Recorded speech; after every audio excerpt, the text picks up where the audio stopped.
அண்ணன் சீமானே என்ன சொன்னாரு அப்படின்னா, விஜய் என்னோட தம்பி, அந்த உறவுல எந்த மாற்றமும் கிடையாது. ஆனா அவர் முன் வச்ச அந்த கொள்கை இருக்கு தெரியுமா, திராவிடமும் தமிழ் தேசியமும் இரண்டு கண்கள், ரெண்டுமே ஒண்ணுதான் அப்படின்னு சொன்னாரு தெரியுமா, அங்கதான் பிரச்சனை வருது. இன துரோக திராவிடமோ இன உரிமை தமிழ் தேசியமோ எப்படி ஒன்னா இருக்க முடியும், எப்படி ரெண்டு கண்ணா இருக்க முடியும் அப்படிங்கிறது தான் அண்ணன் சீமான் முன்வைக்கக்கூடிய வாதமா இருக்கு. நீங்க நடத்தினது கொள்கை திருவிழா, நீங்க ஒரு கொள்கையை முன் வச்சிருக்கீங்க. அப்ப நீங்க முன் வச்ச கொள்கையில இவ்வளவு முரண்பாடுகள் இருக்கு அப்படின்னுட்டு எதிர்கருத்து வைக்கிறோம். எங்களை திட்டவே கூடாது, முன்னாடி நீங்க எங்களை ஆதரிச்சீங்க, இப்ப எதிர்த்து பேசுறீங்க, இதெல்லாம் ஒரு பொழப்பா? இதெல்லாம் வார்த்தையே கிடையாது. நீங்க முன் வச்சது கொள்கை, அந்த கொள்கையில எங்களுக்கு முரண்பாடு இருக்கு அப்படிங்கறத நாங்க எடுத்து சொல்றோம்.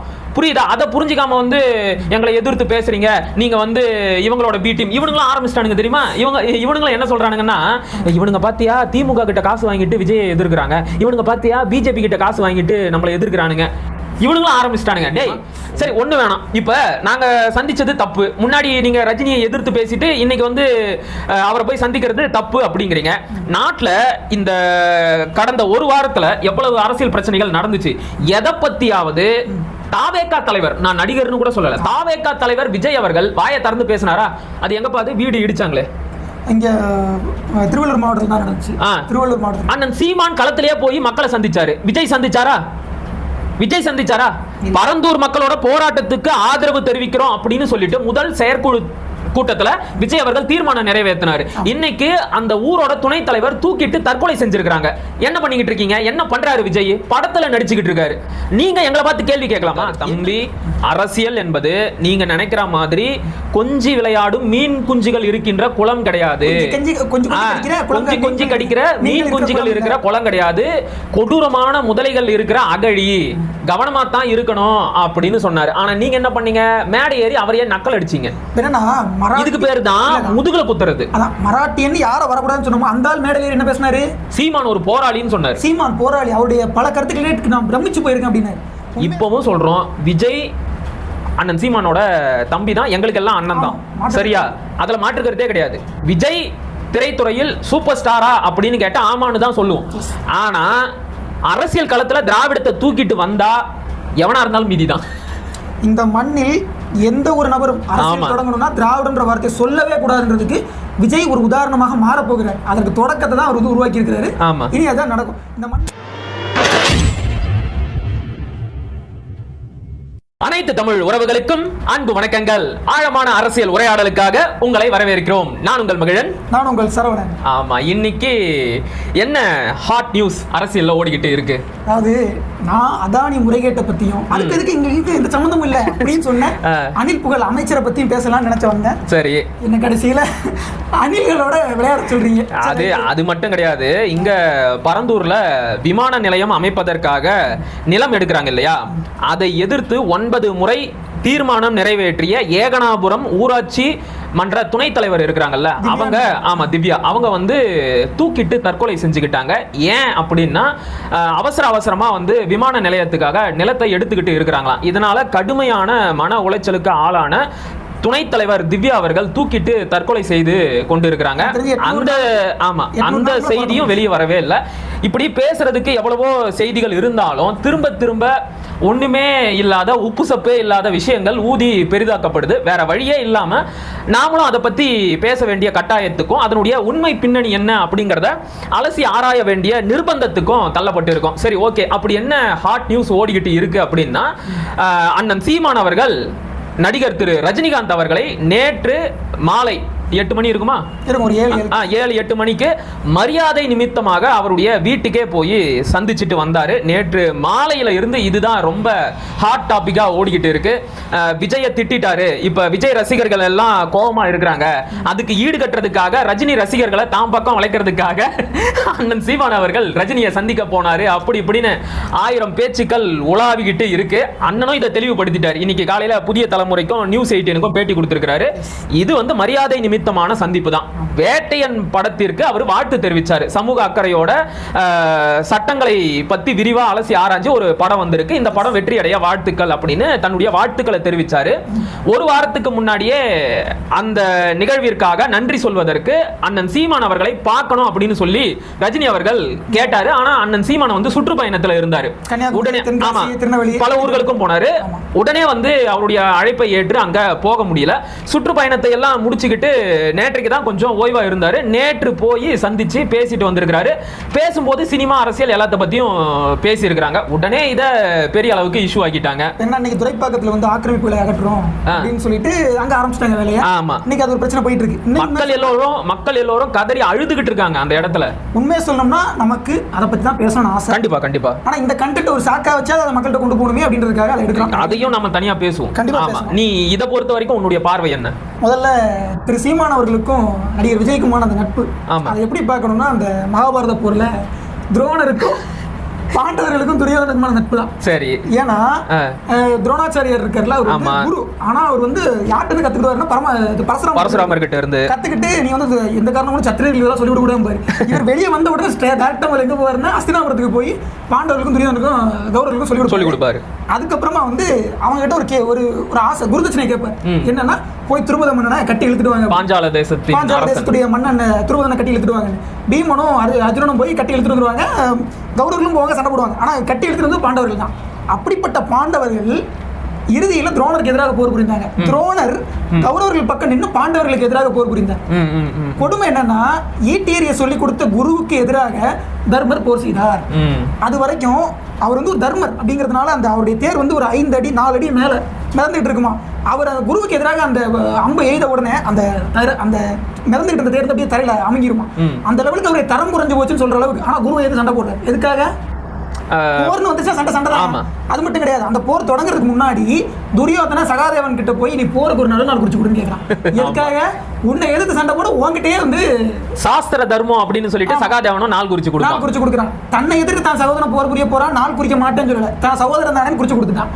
தான் சகோதரன் நல்லவனா இருக்கானு சொல்லி போர் வேணாம்னு நினைக்கிறான். அவனும் தான் சகோதரன் சொல்லி கொடுத்தது இவனுடைய புத்திசாலித்தனத்தை நம்பி ஏத்துக்கிட்டான். அதே மாதிரி திரு சீமான் அவர்களுடைய புத்திசாலித்தனத்தையும் அவருடைய அரசியல் அனுபவத்தையும் கேட்டு தெரிஞ்சுக்கிட்டு கடைசியில மேடையில ஏறி அவரே கிண்டல் பண்றது. இது நீ வந்து இத மேற்கொண்டு பேசுறதுக்கு முன்னாடி ஒரு விஷயம் சொல்றேன். அரசியல் பாத்தியா எல்லா காலத்திலயும் ஒரே மாதிரி தான் இருக்கு. மகாபாரத காலம் தொட்டு இன்னைக்கு வரைக்கும் வந்து நாம யார ரொம்ப நம்புறோமோ அவன் தான் கடைசியில முதுகுல குத்துறவனா இருக்கிறான். அது மட்டும் இல்ல, போர்க்களத்துக்கு போகும்போது அர்ஜுனன் என்ன சொல்றான், என்னுடைய கூட பிறந்தவங்க சகோதரர் அவங்களையும் என்னுடைய குருமார்களையும் எதிர்த்தா நான் சண்டை போடுவேன், வேண்டாம் அப்படின்னு சொல்லிட்டு வெளில கீழே போட்டு கீழே வந்துருவான். அதுக்கப்புறம் தான் கீதா உபதேசம் செஞ்சு சண்டை போட சொல்லுவாங்க. நீ நிக்கிறது போர்க்களத்துல போர் புரியுது மட்டும்தான் நீதி. அதே மாதிரி அரசியல் ஒரு போர்க்களம் தாங்க. போர்க்களத்துல சண்டை போடுறதா நீதி. தம்பின்னு கூப்பிட்டாரு, நீங்க அரசியலுக்கு வரணும் கூப்பிடலாம். தமிழ் தேசிய அரசியலுக்கு வரணும் ஒரு அரசியல் ஆசைப்பட்டு கூப்பிட்டாரு. நீங்க தமிழ் தேசிய அரசியலுக்கு வந்தீங்க, குழப்பல்வாத அரசியலுக்கு வந்திருக்கீங்க, சந்தர்ப்பவாத அரசியலுக்கு வந்திருக்கீங்க. இப்போ என்னன்னா இந்த இடத்துல வந்துட்டு பெரிய அளவுல சிக்கல் இல்லைன்னா கூட பாண்டவனாக அர்ஜுனனாக விஜய் மாறிட்டார். விஜய் வந்து இந்த இடத்துல ஒரு துரோகியா மாறி நிக்கிறார். என்ன பண்றது? நான் என்ன கேட்கிறேன், அவர் வந்து அர்ஜுனனோ தர்மனோ யாரா வேணும்னாலும் இருக்கட்டும். இப்ப பிரச்சனை என்ன அப்படின்னா, அண்ணன் சீமான் அவர்கள் விஜயை எதிர்க்கிறதுக்காகத்தான் ரஜினியை சந்திச்சாரு அப்படிங்கிறாங்க. அது உண்மையா? அதுக்கு உன்னுடைய பதில் என்ன? இல்ல, முதல்ல விஜய் எதிர்க்கிற அளவுக்கு அதெல்லாம் தேவைப்படும். அந்த அளவுக்கு நாம ஒன்றும் போகலையே. இங்க நடக்கிறது கொள்கை சண்டை தான். அண்ணன் சீமானே என்ன சொன்னாரு அப்படின்னா, விஜய் என்னோட தம்பி, அந்த உறவுல எந்த மாற்றமும் கிடையாது. ஆனா அவர் முன் வச்ச அந்த கொள்கை இருக்கு தெரியுமா, திராவிடமும் தமிழ் தேசியமும் 2 கண்கள், ரெண்டுமே ஒண்ணுதான் அப்படின்னு சொன்னாரு தெரியுமா. அங்கதான் பிரச்சனை வருது. இன துரோக திராவிடமோ இன உரிமை தமிழ் தேசியமோ எப்படி ஒன்னா இருக்க முடியும், எப்படி 2 கண்ணா இருக்க முடியும் அப்படிங்கிறது தான் அண்ணன் சீமான் முன்வைக்கக்கூடிய வாதமா இருக்கு. அது நிறைய பேர் என்ன சொல்றாங்கன்னா, உதயநிதி வந்து அஜித் மூலமாக விஜய் எதிர்கொண்டாரு, சரி, சீமான் வந்து சிவகார்த்திகேயன் மூலமாகவும் ரஜினி மூலமாக எதிர்கொள்றாருங்கிற மாதிரியான ஒரு இதை வைக்கிறாங்க. சரி, உதயநிதி நேரடியாக விஜய் குறித்து விமர்சிக்கிறதுக்கு இன்னைக்கு வரைக்கும் தயங்கிட்டு இருக்காரு. ஆமா, வாயை திறக்கலையே, நேரடியா சொல்லல, ஆனா மறைமுகமா பேசிட்டாங்க. அது என்னமோ அந்த ஆலமரத்தை வந்து வெட்டுறதுக்கு பிளேட கொண்டு வரீங்க பேசுனது, சில மறைமுகமானதாக நேரடியான அந்த என்ன சொல்றது பொலிட்டிக்கல் ரைவால்ரி அப்படிங்கறத அவங்க வந்து ஸ்டார்ட் பண்ணல. ஆனா விஜய் அவர்கள் பேசிட்டு மேடை விட்டு இறங்கின நேரத்தில் அவர் மதுரையில் நிவாரண பொருள் கொடுத்துருந்த மழை வெள்ளத்தில் பாதிக்கப்பட்ட மதுரை மக்களுக்கு அண்ணனுக்கு ஆமா அங்க வந்து நிவாரண பொருள் கொடுத்துட்டு இருந்தபோது சீமான் அவர்கள் வந்து மிக தெளிவாக பேட்டியில் சொன்னாரு, எங்களுடைய கருத்து அவங்களுடைய கருத்தும் ஒத்து போகல, எங்களுடையது தமிழ் தேசியம், அவர் திராவிடம்னு சொல்றாரு, ரெண்டும் கண்ணுங்கிறாரு. அது தமிழ் தேசியம் கண்ணு திராவிடம் என்ன புண்ணா அப்படின்னு சொல்லிட்டு அன்னைக்கு தான் கேட்டேன். ஆமா. எப்போ பேசிட்டு இறங்க 1 மணி நேரத்துக்குள்ள கேட்டிருக்கிறேன். இது முதல் முரண்பாடு. புண்ணான்னு கேட்கல, அது புண்ணு அப்படின்னு சொல்லிட்டாரு. சொன்னதற்கு பிறகு நவம்பர் 1 தமிழ்நாடு நாள்லையும் பேசிட்டார். ஆக அவருடைய இதை பொறுத்தவரை சீமான் வந்து கொள்கையை விஜய் சொல்ற வரைக்கும் அவருக்கான அந்த கால அவகாசம் இருக்கு. அந்த அவகாசத்தை சீமான் அவர்களும் எல்லாரும் மாதிரி வழங்கினார். அவ்வளவுதான். ஆனா கொள்கை இதுதான் நீங்க முடிவெடுத்து மேடையில் அறிவிச்சதுக்கு அப்புறம் அதற்கு எதிராக விமர்சனம் தான் வரும். நீங்க நடத்துறது கொள்கை திருவிழா, கொள்கை மாநாடு நடத்தினா கொள்கை மீதான விமர்சனம் வரதான். கண்டிப்பா அந்த இயல்பே புரியல. நீங்க நடத்தினது கொள்கை திருவிழா, நீங்க ஒரு கொள்கையை முன் வச்சிருக்கீங்க. அப்ப நீங்க முன் வச்ச கொள்கையில இவ்வளவு முரண்பாடுகள் இருக்கு அப்படின்னுட்டு எதிர்கருத்து வைக்கிறோம். எங்களை திட்டவே கூடாது, முன்னாடி நீங்க எங்களை ஆதரிச்சீங்க, இப்ப எதிர்த்து பேசுறீங்க, இதெல்லாம் ஒரு பொழப்பா? இதெல்லாம் வார்த்தையே கிடையாது. நீங்க முன் வச்சது கொள்கை, அந்த கொள்கையில எங்களுக்கு முரண்பாடு இருக்கு அப்படிங்கறத நாங்க எடுத்து சொல்றோம். புரியுதா? அதை புரிஞ்சிக்காம வந்து எங்களை எதிர்த்து பேசுறீங்க, நீங்க வந்து இவங்களோட பி டீம் இவனுங்களும் ஆரம்பிச்சிட்டானுங்க தெரியுமா? இவனுங்களும் என்ன சொல்றானுங்கன்னா, இவனுங்க பாத்தியா திமுக கிட்ட காசு வாங்கிட்டு விஜயை எதிர்க்கிறாங்க, இவனுங்க பாத்தியா பிஜேபி கிட்ட காசு வாங்கிட்டு நம்மளை எதிர்க்கிறானுங்க, இவனுங்களும் ஆரம்பிச்சிட்டானுங்க. டேய், உங்களோட தலைவர் தான் முதல் அரசியல் மேடையில சொன்னாரு இந்த பெயிண்ட் அடிக்கிறதுக்குனே ஒரு கூட்டம் வரும் அப்படின்னு. இப்ப நீங்க ஊர்ல இருக்கிறவனுக்குலாம் பெயிண்ட் அடிக்கிறீங்க. இல்ல இது கொஞ்சம் மனநிலை பாதிக்கப்பட்டவங்க அந்த மாதிரி பேசுவாங்க. அதுல வந்து ஒருத்தர் டிவி கேல இருந்து ஒருத்தர் அவர் வந்து அவருடைய டைம் லைன்ல எழுதி இருந்தாப்ல திராவிடம்னா என்ன, தமிழ் தேசியம். நீ குறிப்பிட்டு பேசுற அளவுக்கு முக்கியமான ஆளா? பேர் என்ன? அது பேர் வந்து டிவிகே பிரேம்குமார். ஐயோ கர்மம். மேல என்னன்னா திராவிடம்னா என்னன்றது விளக்கம் கொடுத்திருக்காரு. திராவிடம்னு இனம் சொல்றது வந்து ஒரு தவறு அப்படிலாம் யாரும் சொல்லல அப்படிங்கிற. நான் என்ன கேக்குறேன்னா, ஒரு கொள்கையினுடைய மூலவரை வந்து தவிர்த்து விட்டு நீங்க எந்த கொள்கையும் பேச முடியாது. எடுத்துக்காட்டுக்கு மார்க்சியம் பேசுறீங்கன்னா நீங்க கால் மார்க்ஸை தவிர்க்க முடியாது, மார்க்ஸ் எங்கல்ஸை தவிர்க்க முடியாது. அதே போல இயேசு கிறிஸ்துவுடைய கிறிஸ்தவத்தை பேசுறீங்கன்னா இயேசு கிறிஸ்துவ தவிர்த்து கிறிஸ்தவத்தை பேச முடியாது. நபி அவர்களை தவிர்த்து விட்டு நீங்க இஸ்லாமை பேச முடியாது. எந்த ஒரு கொள்கையினுடைய மூலவரையும் தவிர்த்து விட்டு எந்த ஒரு கொள்கையும் பேச முடியாது. அப்போ இந்த திராவிட கொள்கையினுடைய மூலவர் யாரு? பெரியார், ஈவே ராமசாமி. இந்த ஈவே ராமசாமி திராவிடம்னா என்ன சொல்லியிருக்காரு? இன உணர்ச்சி. திராவிட இன உணர்ச்சி மிக வேண்டும். தமிழ் என்பது மொழியின் பெயர், திராவிடம் என்பது இனத்தின் பெயர்.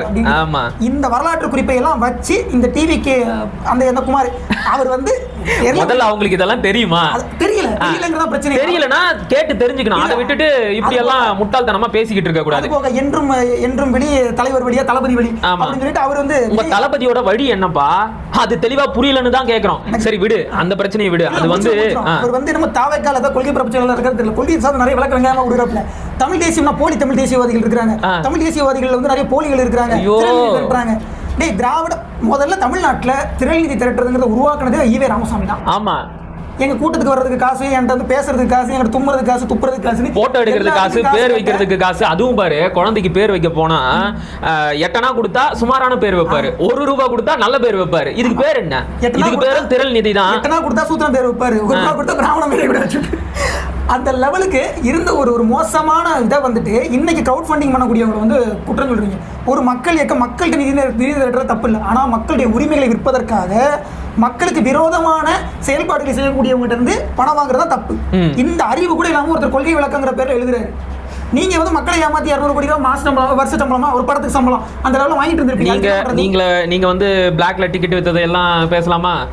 வரி கட்டாம கார் வாங்கினதை பத்தி எல்லாம் பேசலாமா? வேணான்னு பாக்குறோம். சரி இரு அது பிரச்சனை இல்ல. அந்த பர்சன் இன்னொன்னு போட்டிருக்காரு, கொள்கை விளக்கத்துல போட்டிருக்காரு, பொருளாதார அடிப்படையில் இடஒதுக்கீடு, சாதி அடிப்படையிலான இடஒதுக்கீடு மாற்றம் அப்படிங்கிறாரு.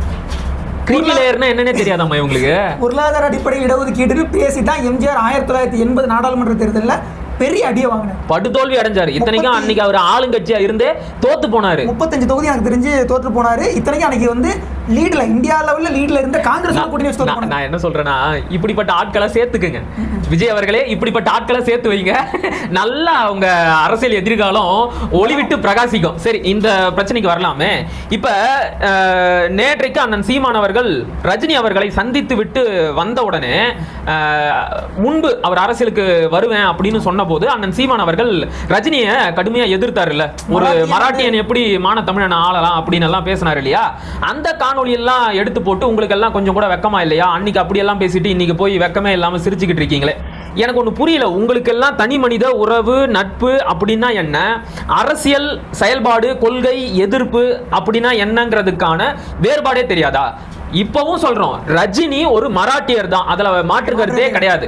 அவர் தமிழ்நாட்டை ஆளக்கூடாதா அப்படின்னா ஆமா, ஆளக்கூடாது. ஒரு மராட்டியன் தமிழ்நாட்டை ஆளவே கூடாது. மராட்டியர் மட்டும் கிடையாது, எந்த ஒரு பிற மொழியாளரும் தமிழ்நாட்டை ஆளவே கூடாது அப்படிங்கிறது தான் எங்களுடைய அரசியல் நிலைப்பாடு. ஆனா திரைத்துறை ஒரு நடிகர் அப்படின்னு வரும்போது அவர் ஒரு நல்ல நடிகர், தனக்கான ஒரு தனிப்பட்ட பாணி ஸ்டைல் இருக்குல்ல, அந்த ஸ்டைலை உருவாக்கி தனக்குன்னு ஒரு இமேஜை உருவாக்கி சூப்பர் ஸ்டார் அப்படிங்கிற உயரத்தை அடைஞ்சிருக்கிறாரு. அதை என்னைக்குமே நாம பாராட்டத்தான் வேணும். ஏன்னா அது அவருடைய தனிப்பட்ட உழைப்பு திறமை. அந்த உழைப்பு திறமைக்கு ஒரு இயக்குனராக, ஒரு திரைப்பட இயக்குனராக அண்ணன் சீமான் அவர்கள் என்னைக்குமே மதிப்பு கொடுத்திருக்கிறாரு. ரெண்டாவது, நான் முன்னாடியே சொன்ன மாதிரி இப்ப சமீபத்துல வந்த வேட்டையன் படம் வந்து உண்மையிலேயே நல்ல படம் தான். நீ அந்த படம் பாத்தியா இல்லையா? பார்த்தா அதுல வந்து என்கவுண்டருக்கு எதிரானது. என்கவுண்டர் வந்து எவ்வளவு ஒரு இன்ஸ்டன்ட் ஜஸ்டிஸ்ங்கிறது ஒரு பட்ட நீதி அப்படின்னு. அதாவது வந்து கோட்டு படத்துக்கு எதிரா பேசுறோம் அப்படின்னு மட்டும் தப்பா நினைச்சுக்காதீங்க. எனக்கு கோட்டு படமும் பிடிச்சது. இல்ல நான் விஜய் ரசிகன் தான், அதை சொல்லிடுறேன். எனக்கு கோட்டு படமும் பிடிச்சது. ஆனா வேட்டையன் படம் இருக்கு தெரியுமா, ரொம்ப நீளமான படம். நீ வந்து பாத்தீங்கன்னா முதல் பாதியே வந்து ரொம்ப நேரம் ஓடுற மாதிரி இருக்கும்.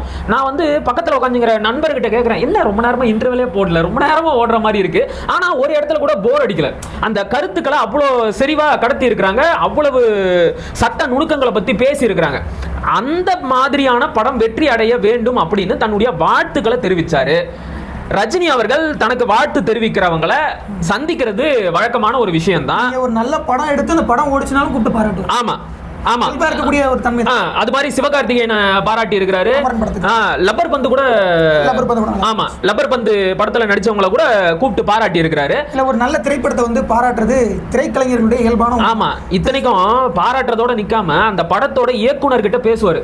எனக்கும் ஒரு கதை இருந்தா சொல்லுங்க அப்படின்னு கேட்பாரு. அதே மாதிரி தான் தனக்கு வாழ்த்து தெரிவித்த அண்ணன் சீமான் அவர்களை சந்திக்கணும் அப்படின்னு கேட்டாரு. அண்ணன் சீமானுடைய பெருந்தன்மையே என்ன தெரியுமா, யாராவது சந்திக்கணும்னு கேட்டா அவர் போய் நின்றுடுவாரு. அது மூத்தவர்கள். ஆமா, மூத்தவர்கள் அப்படிங்கிற மரியாதைக்காக. இப்படிதான் வந்து கமலஹாசன் வந்து கட்சி ஆரம்பிச்சுட்டு நான் வந்து உங்களை சந்திக்கணும்னு நினைக்கிறேன் அப்படின்னு சொன்னாரு. எல்லாருமே போய் சந்திச்சாரு. அன்னைக்கு வந்து எல்லாருமே போய் சந்திச்சாரு. சீமான் அண்ணனையும் போய் சந்திக்கணும் அப்படின்னு கேட்டபோது, ஐயோ நீங்க வராதீங்க நான் வரேன் அப்படின்னு சொல்லிட்டு இவர் தான் போய் சந்திச்சாரு. இல்ல அது காரணம் என்ன, அவங்க ஊரினுடைய பெருமை அடையாளம்னு சொல்லப்பட்டவர். ஆமா, கலைஞர் வயதில் மூத்தவர் அப்படிங்கிற போது அவரே போய் சந்திச்சாரு. அதன் அடிப்படையில தான் அண்ணன் சீமான் அவர்கள் ரஜினி அவர்களையும் நேற்று மாலை சந்திச்சு பேசினார்.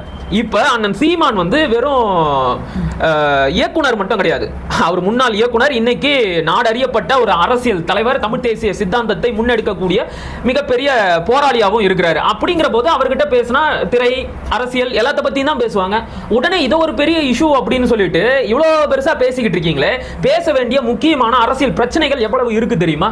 சரி, ஒண்ணு வேணாம், இப்ப நாங்க சந்திச்சது தப்பு, முன்னாடி நீங்க ரஜினியை எதிர்த்து பேசிட்டு இன்னைக்கு வந்து அவரை போய் சந்திக்கிறது தப்பு அப்படிங்கிறீங்க.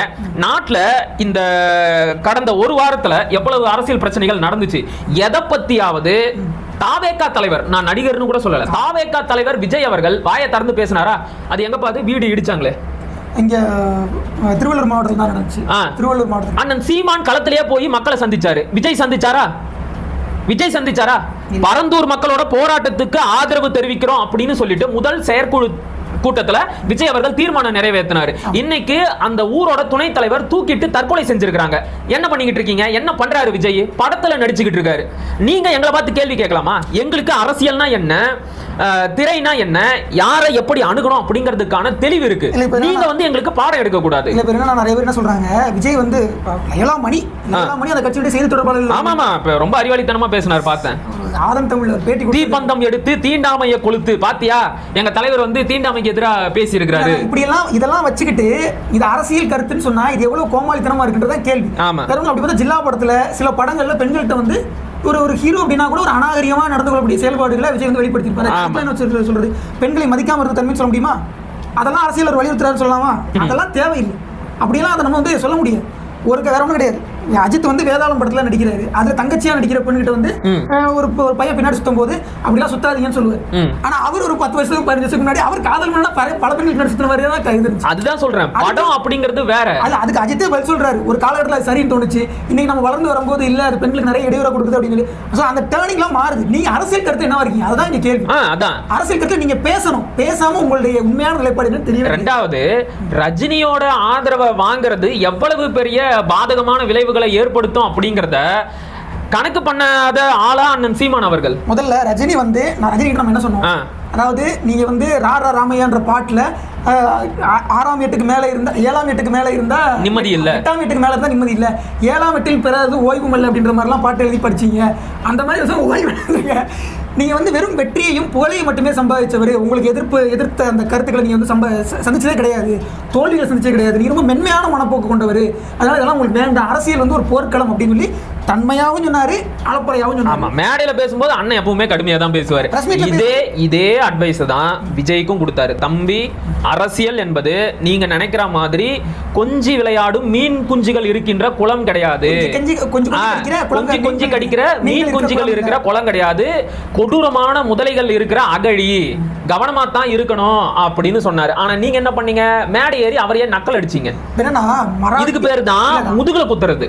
மராட்டியன் யாரை வரக்கூடாதுன்னு சொன்னோமோ அந்த ஆள் மேடையில ஏறி என்ன பேசினாரு, சீமான் ஒரு போராளின்னு சொன்னாரு. சீமான் போராளி, அவருடைய பல கருத்துக்களே நான் பிரமிச்சு போயிருக்கேன் அப்படின்னாரு. உண்மையா சொல்லணும்னா அந்த மராட்டியருக்கு இருந்த ஒரு பண்பு கூட, மரியாதை கூட ஏன் உங்களுக்கு இல்ல? அரசியல யார வேணாலும் எப்படி வேணாலும் பேசலாம். ரஜினி ஒரே ஒரு வாய்ஸ் கொடுத்திருந்தா அன்னைக்கு பெரிய அளவுக்கு அண்ணன் சீமானுக்கு எதிராக எதிர்ப்புகள் வந்திருக்கும். சரியா? ஆனாலும் அவர் என்ன பண்ணிட்டாருன்னா, நாம பேசுறதுல இருக்கிற நியாயத்தை புரிஞ்சுக்கிட்டு ஒதுங்கிட்டாரு. ரெண்டாவது, அவர் வந்து ஒருவேளை சீமான் அவர்களுடைய சொல் பேச்சை கேட்காம அரசியல் இருந்திருந்தாருன்னா இன்னைக்கு விஜய் என்ன விமர்சனங்களை சந்திக்கிறாரோ அதை விட 100 மடங்கு அதிகமாக சந்திக்கிறாரு. ஒருத்தர் கூட அண்மையில் போட்டிருந்த ஒரு இதில் படிவேல் வந்து நெஞ்ச கை ஆட்டாடி அண்ணன் தம்பி எப்படி அடிச்சுக்கிறாங்கன்னா நம்மளாம் உள்ள வந்துருந்து அவ்வளோதான் போல அப்படின்னு அந்த லெவலுக்கு உங்களை கொண்டு போயிருக்கிறோம். திராவிடம் என்கின்ற பெயரை இந்த மண்ணில் உச்சரிக்க இன்னொருத்தருக்கு துணிச்சல் வரக்கூடாது. அதுதான் விஜய் விழுகிற அடிக்கான அர்த்தமே. இன்னும் 2 முக்கியமான பாயிண்ட் பேசிடலாம். நான் முதல்லயே சொன்ன மாதிரி இப்போ விஜய் அவர்களை திட்டாரு, அதனால ரஜினியோட ஆதரவை கேட்டு போயிருக்கிறாரு அப்படின்னு சொல்றாங்க இல்லையா? இதுல இருந்தே இவங்க எந்த அளவுக்கு அரசியல்ல தற்குறித்தனமா இருக்கிறாங்க அப்படிங்கிறது தெரியுது. முடிச்சிடறேன். ஏன் சொல்ல வரேன்றது அப்பதான் தெளிவா புரியும். இப்ப உண்மையாகவே ரஜினி அவர்களோட ஆதரவை அண்ணன் சீமான் அவர்கள் எதிர்பார்க்கிறாரு அப்படின்னா அது மிகப்பெரிய அளவிற்கு பாதகத்தை தான் ஏற்படுத்தும். ஏன்னா ரஜினி ஒரு இந்திய தேசியவாதி, இன்னமும் குறிப்பா சொல்லணும்னா அவர் ஒரு பிஜேபி சப்போர்ட்டர், இந்துத்துவவாதி. அவர் முதல்ல எங்களை சப்போர்ட் பண்ணவே மாட்டார், ஏன்னா நாங்க தமிழ் தேசியவாதிகள். 2014 மோடி அவர் வீட்டுக்கு வந்திருப்பாரு. இவர் யோகி ஆதித்யநாத் காலிலேயே போய் விழுந்தவர். சரியா? இவர் ஒரு இந்து தேசியவாதி. இவர் ஒரு காலத்திலையும் தமிழ் தேசியத்தையோ தமிழர்களோட உரிமை அரசியலையோ ஆதரிக்கவே மாட்டாரு. சரியா? அவரோட ஆதரவை கேட்கறது அப்படிங்கிறது தற்கொலைக்கு சமமான ஒரு விஷயம். ரெண்டாவது, அவர் வந்து சொல்லிட்டாரு அப்படின்னு உடனேயே அவர் ரசிகர்கள் எல்லாம் நாம் தமிழர் கட்சிக்கு ஆதரவா பேசுவாங்க அப்படின்னு நாங்க எதிர்பார்க்கலாம். அவங்களும் ஒரு ரசிகர் கூட்டம் தான். ரஜினி எப்படியோ அப்படியே அவருடைய ரசிகர்களோ, அவங்களுக்கும் பெரிய அளவுக்கு அரசியல் அறிவு இல்லை. அவங்களும் வந்து பார்த்தீங்கன்னா அவரோட வெட்டுருவம் கட் அவுட்டுக்கு பால் ஊற்றுவாங்க, மலர் தூவி மரியாதை செலுத்துவாங்க. அவங்களுக்கும் எந்த ஒரு பெரிய அரசியல் அறிவும் இல்லை. அவங்களும் கிட்டத்தட்ட இந்து தேசியவாதிங்க தான், இந்திய தேசியவாதிங்க தான். அவங்கெல்லாம் எங்களை ஆதரிக்கவே மாட்டாங்க. ஆதரிச்சா அது எங்களுக்கு தான் பாதகமாக முடியும். முக்கியமான ஒரு உதாரணம், விஜய் வந்து ரஜினி வந்து அரசியலுக்கு வரேன்னு சொல்லிட்டு இருந்த காலகட்டத்தில் அவருக்கு அந்த திமுக இந்த நாம் தமிழர் சைடில் இருந்துமே நிறைய விமர்சனங்கள் வந்துட்டு இருந்துச்சு. அந்த நேரத்தில் திரு சீமான் அவர்கள் மேடையில் இருக்கும்போது ஒரு புகைப்படங்களா போட்டு காமிச்சிட்டு இருக்காரு. அப்போ ரஜினியுடைய புகைப்படம் சொன்னாரு, எங்கள் மண்ணில் மிகவும் நேசிக்கக்கூடிய ஒரு முக்கியமான திரைக்கலைஞர் அப்படின்னு தான் சொன்னார். ஆனால் அதே நேரத்தில் அரசியல் போர் எப்பவும் இருக்கும், ஏன்னா எங்களுக்கு ஒரு கொள்கை முடிவு இருக்குன்னு தெளிவாக சொன்னார். அதேதான். இங்கே ஒருவர் மீதான தனி மனித அன்புங்கிறது வேற, மற்ற விஷயங்கள் வேற. ஏன் ஹெச் ராஜாவை கூட அந்த இடத்துல போட்டோ போட்டு எங்கூர்காரரு எங்களுக்கு ரொம்ப பிடிச்சவர் தான் சொன்னார். அவர் மீது அன்பு இருக்குன்னு தான் சொன்னார். ஆனால் அவர் தான் பீகாரின்னு பலமுறை வந்து எனக்கு தெரிஞ்சு ஹெச் ராஜா பீகாரின்னு பல பேருக்கு. ஹெச் ராஜா வந்து திருமாவளவன் தொட்ட கட்சியை யாரும் தொடமாட்டாங்க அப்படின்னு பேசினதுக்கு பயங்கரமா எதிர்ப்பு தெரிவிச்சாரு. திருமாவளவனுக்கு எங்க வேறு இருக்கு அப்படின்னு எச் ராஜா ஒரு இடத்துல பேசிட்டாரு. அடி விட்டு வெளுத்து வாங்கிட்டாரு எச் ராஜாவை. எங்க அண்ணனுக்கு இங்க தாண்டா வேறு இருக்கு, உனக்கு எங்க இருக்கு, உனக்கு வேறு பீகார்ல இருக்கு, நீ ஓடுன்னு பேசினாரு. ஆனா அதே எச் ராஜாவோட படத்தை ஒரு நிகழ்ச்சியில மேடையில காட்டும் போது எங்க ஊருக்காரரு ரொம்ப நல்லா பேசுவாரு, எங்களுக்கு ரொம்ப பிடிச்சவரு அப்படின்னு பேசினாரு. தம்பி, தனி மனித மரியாதை, பண்பு, மாண்பு அப்படிங்கிறது வேற. சரியா? நான் இன்னொரு விஷயம் சொல்றேன். ஸ்டாலின் அவர்களை அண்ணன் சீமான் அண்ணன்னு சொல்லியிருக்கிறாரு. இப்ப அதுக்கு என்ன பண்ணுவீங்க? உதயநிதி ஸ்டாலினை எடப்பாடி பழனிசாமி சித்தப்பான்னு இது மறந்துருவாங்க. அதான் ஸ்டாலினை அண்ணன்னு சொல்லியிருக்கிறாரு, உதயநிதி ஸ்டாலினை தம்பின்னு சொல்லியிருக்கிறாரு, தமிழச்சி தங்கப்பாண்டியனை அண்ணின்னு சொல்லியிருக்கிறாரு. இன்னமும் பல பேரை திமுகவில் உறவு வச்சுதான் கூப்பிடுவாரு. இந்த வழக்கத்தையே தமிழ்நாடு அரசியலுக்குள்ள கொண்டு வந்தவர் அண்ணன் சீமான் அவர்கள் தான். அவர் என்ன தெரியுமா சொல்லுவார் அண்ணன் சீமானு, இந்தியாவில் வேற எந்த மாநிலத்திலையும் இல்லாத ஒரு கொடுமை இங்க தான் இருக்கு. இந்தியாவில் சாதி தீண்டாமை இருக்கு, மத தீண்டாமை இருக்கு, கட்சி தீண்டாமை தமிழ்நாட்டுக்குள்ள தான் இருக்கு. உண்மை. ஒரு அதிமுக மாவட்ட செயலாளரோட பொண்ணு கல்யாணத்துக்கு திமுக மாவட்ட செயலாளர் போக முடியாது, போயிட்டா நாளைக்கு அவர் அந்த கட்சியில இருக்க முடியாது. அப்பா மகனே தாமரைக்கணின்னு ஒருத்தர் அவருடைய அவங்களுடைய அப்பா இறந்ததுக்கு அவரால் போக முடியல, அது காரணம் 2 பேரும் வேற வேற கட்சி வருது அதிமுகன்ற மாதிரி சொல்லியிருப்பாரு. குமரி ஆனந்தனும் தமிழிசை சவுந்தரராஜனும் பேசி எத்தனை வருஷம் ஆச்சு? குமரி ஆனந்தன் காங்கிரஸ்ல இருக்கிறாரு, தமிழிசை சவுந்தரராஜன் பிஜேபியில் இருக்கிறாங்க. 2 பேரும் வந்து அப்பா மகள் உறவு. அப்ப இந்த அரசியல் தீண்டாமையை ஒழித்து கட்டுவதற்கு தான் அரசியலை தாண்டி தனிப்பட்ட முறையில் எல்லாருமே அண்ணன் தம்பி மாமன் மச்சான் சகோதரன் அப்படிங்கிற உறவு முறையை வச்சு கூப்பிடுற வழக்கத்தை கொண்டு வந்தவரே அண்ணன் சீமான் அவர்கள் தான். இது அவருடைய அரசியல் மாண்பு நாகரிகம். இப்பவும் சொல்றோம், விஜய் அண்ணன் சீமானோட தம்பி தான், எங்களுக்கு எல்லாம் அண்ணன் தான், சரியா? அதுல மாற்றுக்கிறதே கிடையாது. விஜய் திரைத்துறையில் சூப்பர் ஸ்டாரா அப்படின்னு கேட்டா ஆமான்னு தான் சொல்லுவோம். ஆனா அரசியல் களத்துல திராவிடத்தை தூக்கிட்டு வந்தா எவனா இருந்தாலும் மீதி தான். இந்த மண்ணில் எந்த ஒரு நபரும் அரசியல் தொடங்கணும்னா திராவிடன்ற வார்த்தை சொல்லவே கூடாதுன்றதுக்கு விஜய் ஒரு உதாரணமாக மாறப்போகிறார். அதற்கு தொடக்கத்தை தான் அவர் உருவாக்கி இருக்கிறாரு. இனி அதான் நடக்கும். இந்த மண்ணில் இனிமேல் திராவிடம் சொல்லி எவனுக்குமே தெரியும் வரக்கூடாது. ஆமா. ரெண்டாவது, இது தொடர்பா கடைசியா ஒரே ஒரு விஷயத்தை மட்டும் பேசிடலாம்.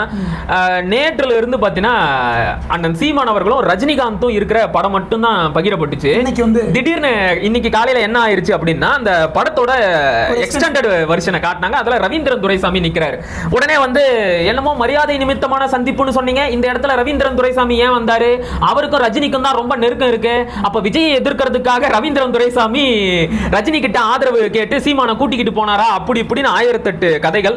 இன்னொரு விஷயம், அந்த படத்தை பார்க்கும்போது அது ஃபேக்னு சொல்ல முடியல. ஆனா நண்பர்கள் என்ன சொல்றாங்கன்னா, அது ஏஐ ஜெனரேஷன், மிரர் பண்ணி பேக்ரவுண்ட கட் பண்ணிட்டு ரவீந்திரன் துரைசாமியை ஆட் பண்ணியிருக்காங்க அப்படிங்கிறாங்க. பாக்குறதுக்கு லைட்டா அப்படிதான் இருக்கு. சரி, ஓகே. நான் வந்து கட்சியில விசாரிச்சதுக்கு ரவீந்திரன் துரைசாமி எல்லாம் போகல அப்படின்னு தான் சொல்றாங்க. என்னன்னா, அவர் வந்து கொடுத்த பேட்டி, புதிய தலைமுறைக்கு அவர் கொடுத்த பேட்டியில சங்கி அப்படின்னா தோழன் நண்பன் அர்த்தம் அப்படின்னு. அது அடுத்த பிரச்சனை. ஆமா, அதுக்கு அர்த்தம் என்னன்னா ரொம்ப எளிமையாக லால் சலாமுடைய மேடையில இந்த படத்தை பார்த்தா ரஜினிகாந்த் சங்கின்னு சொல்றவங்க இனிமேல் சொல்ல மாட்டாங்க ஐஸ்வர்யா ரஜினிகாந்த் சொல்லியிருந்தாங்க. அதற்கு பிறகு ரஜினிகாந்த் சொல்லும்போது ரஜினிகாந்த் அதை கொஞ்சம் என்ன சொல்றதுன்னு தெரியாம கொஞ்சம் திணறி தான் அது பதில் சொன்னார். வாட் ஆஃப் இட் இஸ், சங்கின்றதுக்கு துளசிதாசருடைய ராமாயணமா, அதுல அனுமன் சாலின்னு சொல்லிட்டு ஒரு பகுதி இருக்கு. அனுமன் சாலிசாவில் என்ன வருதுன்னா, மகாவீர விக்ரம பஜ்ரங்கினா அனுமன் குமதினி வார சுமதிகே சங்கி அப்படின்னு. இதுக்கு அர்த்தம் சங்கி மீன்ஸ் ராவணின் நண்பன் அப்படின்னு அர்த்தமாகுது. அதுலேயும் குறிப்பாக இது வந்து ஹிந்தியில துளசிதாசுடைய ராமாயணத்தில் வரக்கூடிய பாடல வரக்கூடிய வரி, நற்சிந்தனைகளின் நண்பன் அப்படிங்கிறது தான் எங்களுக்கு பெருமை அப்படின்னு அவர் சொல்றாரு. அதாவது இந்த பிரச்சனை எங்க தொடங்குச்சு அப்படின்னா, இன்று காலை வந்து இந்த சந்திப்பு தொடர்பா புதிய தலைமுறை அண்ணன் சீமான் கிட்ட போய் ஒரு சின்ன பைட்டு கேட்டிருக்காங்க, 6 நிமிஷம். ரஜினி வந்து ஒரு பிஜேபி ஆதரவாளர், அவர் வந்து ஒரு சங்கி, அவரை நீங்க சந்திச்சதுனால உங்களையும் சங்கின்னு சொல்லுவாங்க, ஏற்கனவே உங்களை பாஜகவோட பி டீம்னு சொல்றாங்களே அப்படின்னு செய்தியாளர் கேட்டதுக்கு அண்ணன் சீமான் என்ன தெரியுமா சொன்னாரு? சங்கினா என்னன்னு தெரியுமா? சங்கினா நண்பன்னு ஒரு பொருள் இருக்கு. ஆக்சுவல் மீனிங்கே உண்மையாவே அதுக்கு அர்த்தம் வந்து சங்கி அப்படிங்கிறது தான். வடநாட்டுல அதுக்கு பொதுவான பெயரே சங்கினா அனுமன் அர்த்தம். ஆமா, அனுமன்னா ராமனின் நண்பன். ஆமா, அந்த மாதிரி வேற ஒன்று கிடையாது. 2014 எனக்கு தெரிஞ்ச முன்பு 2015-16 கூட நம்ம என்ன சொல்லிட்டு இருந்தோம்னா, மோடியின் பக்தால்ஸ், பாஜக காரங்களை கிண்டல் பண்றது பக்தால்ஸ் தான் பயன்படுத்தும். ஆஃப்டர் தட் அதுல என்னன்னா, அதுக்கு பிறகு வந்து சங்கின்ற வார்த்தையை நாம இந்த சோசியல் மீடியால பயன்படுத்த சங்கினாலே அது பாஜக காரங்க, அதுவும் கூட இந்துத்துவவாதிகள்னு மாறி போச்சு. அதான் சரவணா, அதுவும் கூட புது வார்த்தை கிடையாது. அது ஒண்ணு இவங்க கண்டுபிடிக்கல. 1951ல ஷியாம பிரசாத் முகர்ஜி வந்து பாரதிய ஜனசங்கம் அப்படிங்கிற ஒரு கட்சியை தொடங்குறாரு. அது வந்து பாத்தீங்கன்னா பிஜேபிக்கெல்லாம் முன்னோடி கட்சி, ஜன்சங்னு சொல்லுவாங்க. கரெக்டா சொன்னேன். அந்த கட்சியில இருந்தவங்க அவங்களை என்ன சொல்லிக்கிட்டாங்கன்னா, சங்கின்னு சொல்லிக்கிட்டாங்க. நாங்கெல்லாம் வந்து சங்கி கட்சியில இருக்கிறோம் அப்படின்னு சொல்லிக்கிட்டாங்க. சரியா? அதுதான் பிற்காலத்துல பாஜகவுல இருக்கிறவங்களையும் சங்க பரிவாரங்கள் ஆர்எஸ்எஸ் உட்பட அதனுடைய துணை அமைப்புகளான 49 அமைப்புகள்ல இருக்கிறவங்கள சங்க பரிவாரிகள் அப்படின்னு சொல்லுவாங்க. அதை சுருக்கி சங்கி அப்படின்னு சொல்றோம். ஆக இந்த சொல்ல கூட இவங்க புதுசா கண்டுபிடிக்கல, அது ஏற்கனவே வழக்கத்துல இருந்த ஒரு சொல்லு தான். அதை வந்து பயன்படுத்திக்கிட்டு இருக்கிறோம். இதையும் கூட அண்ணன் அந்த பேட்டியிலே சொல்லிட்டாரு. இல்ல, அதுல மிக தெளிவா சொல்லிட்டாரு. எங்களை சங்கின்னு சொல்ற இவங்க சம்பந்தி மாதிரி மோடியை வந்து ஒவ்வொரு தடவையும் போய் பார்த்துட்டு வர்றாங்களே, நானாவது இப்ப பார்த்த உடனே உங்களுக்கு என்ன சொன்னா இல்லையா, பேச சொன்னா இல்லையா, அது மாதிரி அவங்க சொல்றாங்களா? எதுவும் சொல்றது கிடையாது. அப்போ அவங்க யாரு அப்படின்னு ஒரு கேள்வியை கேட்டார். இப்ப ஒரு வார்த்தையை மட்டும் வெட்டிடுறது, சங்கி என்றால் நண்பன் என்றார். சரி, நான் நண்பன் வந்து துளசிதாசர் அவர் எழுதிய அனுமன் சாலிசாவுல சொல்லி இருக்கிறாரு. அந்த ஆக்சுவல் மீனிங் அவர் சொன்னார். ஆமா, சொல்லிட்டு அதாவது எதையுமே படிக்கிறது இல்ல போலடா இவனுங்க. சொல்லிட்டு அவர் சங்கினா நீங்க யாருன்னு ஒரு கேள்வி, அவ்வளவுதான். கலைஞர் எனும் தாயின்னு ஏவாவேலு ஒரு புத்தகம் எழுதுறாரு. அந்த புத்தக வெளியீட்டு விழாவுக்கு கூட்டுறது யாரு? யார் கூப்பிட்டாரு? ரஜினிகாந்த் தான் கூப்பிட்டாங்க. ஓ சரி சரி சரி. ரஜினிகாந்த் தான் அந்த கூட்டத்தில் அந்த மேடையில் பேசினது. ஆமா, அந்த ஆளே இல்லாத மேடையில பேசினாரு. சீனியர்கள்லாம் வந்துட்டு ரொம்ப பழைய பேட்ச்மேட்டு, அவங்க எல்லாம் சமாளிக்க முடியல, துரைமுருகன் இருக்கிற அவரெல்லாம் கலைஞர் கண்ணில் விரல விட்டு ஆட்டினவர் ரஜினிகாந்த் பேசினார். எங்க பேசினாரு? கலைஞர் எனும் தாய் அப்படிங்கிற நூல் வெளியீட்டு விழாவில் தான், ஏவாவேலுடைய அந்த நூல் வெளியீட்டு விழா தான் பேசினார். அது ரஜினிகாந்த் அவர்கள் பேசினது தான். அப்ப அவர் சங்கியா? அவர் ஞானவேல். எனக்கு தெரிஞ்சு கலைஞர் சங்கி தான். ஏன்னு சொல்லு. இல்ல ஏன் சொல்ல நான் சொல்றேன். அதேதான், அது சொல்லு, தெளிவா சொல்லு. திராவிட இயக்கமும் RSSம் ஒரு சமூக அமைப்பு தான். அது மட்டும் இல்லாம கருணாநிதி ஒண்ணு சொல்லி இருக்கிறாரு பாரு, சிறுபான்மை மக்களிடம் பாஜக பற்றி ஒரு சந்தேகத்தை ஒரு சிலர் உருவாக்கி வைத்திருக்கிறார்கள். யார் அந்த ஒரு சிலர்? தீகாவை ஒரு சிலர் அப்படின்னு குறிப்பிடுறாரு. ஒரு சிலர் உருவாக்கி வைத்திருக்கிறார்கள் என்பது உண்மைதான். பொய் பிரச்சாரம் செய்கிறார்கள். அவங்க எல்லாம் பொய் பிரச்சாரம் செய்யறாங்களாம்பா. பாஜக வந்து சிறுபான்மையினருக்கு எதிரான கட்சி இல்லையா, அதற்கு ஈடு கொடுத்து விட்டு, அந்த பொய் பிரச்சாரத்திற்கு ஈடு கொடுத்து விட்டு அதை முறியடிக்க வேண்டிய பொறுப்பு இளைஞர்களாகிய உங்களுக்கு உண்டு. எனவே உடன்பிறப்புகள் களத்திற்கு வாருங்கள் அப்படின்னு முரசொலியில 23/6/1999 பக்கம் 6ல கருணாநிதி எழுதியிருக்கிறாரு. சங்கிகளுக்கு, ஒரிஜினல் சங்கிகளுக்கு முறவாசல் செய்ய சொல்லி கருணாநிதி அவருடைய உடன்பிறப்புகளை கூப்பிட்டு இருக்கிறாரு. இப்படியெல்லாம் சொன்னதுக்கு அப்புறமா தான் திராவிடர் கழகம் கடுப்பா என்ன பண்ணுச்சு, இந்துத்துவாவில் கரைந்த திமுக மின்சாரம் என்கின்ற புனைப்பெயர்ல அந்த திராவிடர் கழகத்துடைய பொதுச் செயலாளர் ஐயா கலிப்புங்குன்றன் அவர்கள் ஒரு நூல் எழுதினாரு. அதெல்லாம் தெரியுமாடா இவனுங்களுக்கு? எதுவும் தெரியாது இல்ல உங்களுக்கு. ஆக்சுவல் சங்கி யாருன்னா ஐயா கருணாநிதி அவர்களும் அவரோட கைகோர்த்து நின்ற ஐயா வாஜ்பாய் அவர்கள். அதேதான். வாஜ்பாய் அவர்கள் ராமர் என்றால் அவரின் சங்கி, அதாவது அனுமன் யாருன்னா ஐயா கருணாநிதி அவர்கள் தான். வேணா அவரை சொல்லிக்கங்கப்பா, பிரச்சனை இல்லை. மற்றபடி வந்து இந்த பொய் பிரச்சாரத்தை தவிர்த்து விட்டு ஒழுங்கா அரசியல் பேசி தொடங்கி. ஆமா, அண்ணன் சீமான் வந்து நாளைக்கு மகாராஷ்டிராவில் எலெக்ஷன் ரிசல்ட் வரும், ஜார்க்கண்ட்ல எலெக்ஷன் ரிசல்ட் வரும், 2 நாள்ல பார்லிமெண்ட் ஸ்டார்ட் பண்ணுவாங்க, வக்ஃபு பில் வரும், one India one election bill வரும். அதெல்லாம் வந்து பேசி தொடங்கி. அப்படின்னா என்ன? பார்லிமெண்ட் செஷன் இல்ல. அப்படின்னா என்ன? நாடாளுமன்ற அமர்வு. அப்படின்னா என்ன? எங்களுக்கு தெரிஞ்சதெல்லாம் விஜயோட அடுத்த படம். குளிர்கால கூட்டத்து மழைக்கால. எனக்கு என்ன தெரியுமாடா வருத்தம் சரவணா, பெரிய பெரிய ஆளுங்களை எல்லாம் எதிர்த்து அரசியல்ல சண்டை போட்டு அவங்க நம்மளை திட்டி, நாம அவங்கள திட்டி, நாம அசிங்கப்பட்டு அவமானப்பட்டு கொஞ்சம் கொஞ்சமா அரசியல் கத்துக்கிட்டு ஆனாவில இருந்து தொடங்கி கொஞ்சம் கொஞ்சமா இப்ப படிச்சு மேலே ஏறி வந்தா மறுபடியும் காலை பிடிச்சி இழுத்து எங்க கொண்டு வந்து நிக்கிறானுங்க தெரியுமா? திராவிடன்னா என்னன்னு தெரியுமா? இதுக்கு தான் கடந்த ஒரு 5 வருஷமா பதில் சொல்லிக்கிட்டு இருந்தா, என்ன மறுபடியும் ஆனாவில இருந்தே தொடங்குறானுங்க அப்படிங்கிற மாதிரி ஆயிப்போச்சு. நம்ம 3 வருஷத்துக்கு முன்னாடி சொன்னோம், இன்னுமாடா திரும்பவும் முதல்ல இருந்தா அப்படின்னு வடிவேலு சொல்லுவார்ல, அந்த மாதிரி ஆயிப்போச்சு நம்ம நிலைமை. ரெண்டாவது ஒரே ஒரு விஷயத்தை தெளிவுபடுத்திடுறேன். சங்கி என்றால் நண்பன் என்றுதான் பொருள். துளசிதாசர் தெளிவாக அவர் எழுதிய அனுமன் சாலிசாவில் குறிப்பிட்டிருக்கிறாரு. சங்கி அப்படின்னா ராமனின் நண்பன் அப்படின்னு எழுதியிருப்பார். இது ஒண்ணு. அண்ணன் சீமான் அவர்கள் படிச்சுட்டு தான் பேசினாரு. அடுத்தது அண்ணன் சீமான் சொன்ன முழு ஸ்டேட்மெண்ட் என்ன அப்படின்னா, சங்கி என்றால் நண்பன் என்று அர்த்தம். சங்கி என்றால் நண்பன் என அர்த்தம். திமுகவை எதிர்த்தாலே சங்கி என்றால் அது பெருமைதான். எங்களையெல்லாம் சங்கி என்று சொல்பவர்கள் தான் உண்மையான சங்கிகள். ஏன்னா அடிக்கடி வந்து மோடியை கூப்பிட்டு எல்லா விழாவிலையும் கலந்துக்க வைக்கிறது அவங்க தான். உடைய கூட கருப்பா பிடிக்காதவங்க இவங்க. உலகத்துல எங்க வெள்ளை கூட கிடைக்குதுன்னு எனக்கு தெரியலப்பா. சங்கி என்றால் நண்பன் சொல்லியிருக்காரு. இதெல்லாம் குரூப் ஃபேக்ட் செக் பண்ணுவாங்களா? எனக்கு தெரிஞ்சு தெரியல. ஆமா பண்ணுவாங்கன்னு நினைக்கிறேன். எனக்கு தெரிஞ்சு பண்ணுவாங்க. ஆமா ஆமா ஆமா. வேற ஏதாவது இருக்கா இதை பத்தி பேசுறதுக்கு? மற்றபடி என்னன்னா அரசியல் பேசுங்க. ஆமா, அறிவா பேசுங்க. அரசியல கூட அறிவுபூர்வமா பேசுங்க. கண்டதையும் வந்து உளறி வைக்காதீங்க. ஏன்னா பயங்கரமா டேமேஜ் ஆவீங்க. அதுக்கப்புறம் உங்க விருப்பம். சரியா? திராவிடம் என்ற பேர்ல ரொம்ப கோமாளித்தனமா தர்க்கபூர்வமா இல்லாம இருக்கு. அரசியல் பேசவே இல்லை, சும்மா அப்படிதான் ப்ரோ சொல்றாங்க. சரவணா, நான் இறுதியா இதை சொல்லி முடிக்கணும்னு நினைக்கிறேன். இந்த சச்சரவு தொடங்குச்சு இல்லையா, விஜய் வந்து அந்த மாநாட்டில் பேசிட்டு போன உடனே நாம எல்லாம் பயங்கரமா எதிர்க்க ஆரம்பிச்சோம். ஒரு ட்விட்டர் ஸ்பேஸ்ல வந்து பேசிக்கிட்டு இருக்கேன். தாவேக்க நண்பர் ஒருவர் வந்து திராவிடனா என்னன்னு தெரியுமா அப்படின்னு கேட்டார். நானும் உட்கார வச்சு சாலிடா 1 மணி நேரம் நான் ஸ்டாப்பா திராவிடனா என்ன, அதனுடைய வரலாறு என்ன, எங்கெல்லாம் அது பயன்படுத்தப்பட்டு இருக்கு, ஆரிய பிராமணர்கள் எங்கெல்லாம் அந்த சொல்ல பயன்படுத்தி இருக்கிறாங்க, அது எப்படி ஆரியத்திற்கு எதிராக இருக்குன்னு சொல்லிட்டு 1 மணி நேரம் லெக்சர். தண்ணி கூட குடிக்காம நான் ஸ்டாப்பா பேசுறேன். எல்லாத்தையும் கேட்டுட்டு இது எல்லாம் திமுகவோட தப்பு தான், அது திராவிடத்தோட தப்பு இல்லைன்னு போயிட்டாரு. எனக்கு எப்படி தெரியுமா இருந்துச்சு, இந்த வடிவேல் காமெடி இருக்கும்ல, ஊத்தாப்பம் காமெடி இருக்கும்ல, ஒரு சூடான கல்லுல 1 கரண்டி மாவு எடுத்து ஊத்தி அதுல வெங்காயம் பச்சை மிளகாய் எல்லாம் போட்டு கேரட் எடுத்து நறுக்கி அப்படியே நெய்யை உலாவி விட்டு மிளகா பொடி தூவின்னு எக்ஸ்பிளைன் பண்ணி முடிச்சோடனே சாருக்கு ஒரு ஊத்தாப்பம் அப்படின்ட்டு போவான்ல, அந்த மாதிரி 1 மணி நேரம் நெஞ்சு அடைக்க பேசிட்டு முடிக்கிறேன். என்ன தெரியுமா சொல்றான், அதெல்லாம் திமுகவோட தப்பு, அது திராவிடத்தோட தப்பு இல்லைன்னு போயிட்டாங்க. நீங்க சொல்ல தேவையில்லை. ஆஸ்திரேலியன் பவுலர் 100-170 கிலோமீட்டர் வேகத்துல ஒரு பாலை போடுவாங்க. டிராவிட் வந்து டக்குனு ஒரு பேட்டை வச்சு ஸ்டாப் பண்ணுவாரு. அதை ஸ்டோக்கோ அதோட முடிஞ்சிடும். எவ்வளோ கஷ்டப்பட்டு மார்க் போட்டாங்க அந்த மாதிரி இருக்குடே. எவ்வளோ கஷ்டப்பட்டு எத்தனை வருஷம் படிச்சதெல்லாம் வச்சு லெக்சர் கொடுத்தா. ஸோ ரொம்ப கஷ்டம்டா இவனுங்களா கூட. யோ தம்பிங்களா, தயவு செஞ்சு படிங்க. அண்ணன் சீமான் என்ன சொன்னாரு அப்படிங்கிறத முழுமையாக கேட்டுட்டு அதுக்கப்புறம் உங்க கருத்துக்களை முன்வைங்க. இல்லை நான் இப்படி தான் பேசுவேன் அப்படின்னா முக்குக்கு நீங்க வந்து நான் எடி பேயடி வாங்க வேண்டியது வரும். தற்கொலை முத்திர உத்தரவு ரொம்ப எளிதா. ஆமா, நாங்க இல்ல, அங்க ஒரு பெரிய ஐடி டீம் இருக்கு, பல கோடி ரூபாய் செலவு பண்ணி அவங்க பாத்துக்குவாங்க மத்த வேலையெல்லாம். சரியா? இத பத்தி இதுக்கு மேல பேசுறதுக்கு ஒண்ணு இல்ல, முடிச்சுக்கலாம். அடுத்த காணொலியில மிக முக்கியமான அரசியல் நிகழ்வுகளை பத்தி நாம பேச போறோம். நம்முடைய உறவுகள் அதையும் வந்து கேட்கணும் அப்படின்னு கேட்டுக்கிறோம். நன்றி, வணக்கம்.